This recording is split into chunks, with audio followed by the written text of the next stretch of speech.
একটা মন্ত্র শিখাই দিতাম নি, প্রতি বৃহস্পতিবার দিন গিয়া রাইতের বেলা বাবারে আমার একটা দুরূদ শরীফ শুরু করবেন।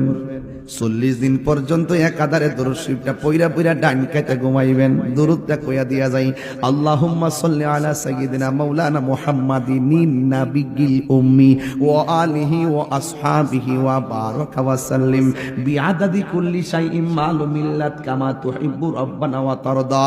তবে এটা যদি না পড়েন, শুধু এতটুকু পড়বেন, আল্লাহুম্মা সাল্লি আলা সাইয়্যিদিনা মাওলানা মুহাম্মাদিন নাবিয়্যিল উম্মি ওয়া আলিহি ওয়া আসহাবিহি ওয়া বারাকা ওয়া সাল্লিম।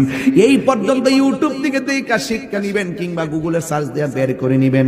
40টা দিন যদি আপনি এই উযু সহকারে ঈশান নামাজ পড়া যদি এই দুরূদ শরীফটা 40টা দিন পড়তে পারেন, দেখবেন 40 দিনের ভিতরেই আমার মদিনাওয়ালা আপনার বাংলা ঘরে হাজির হয়ে যাবে।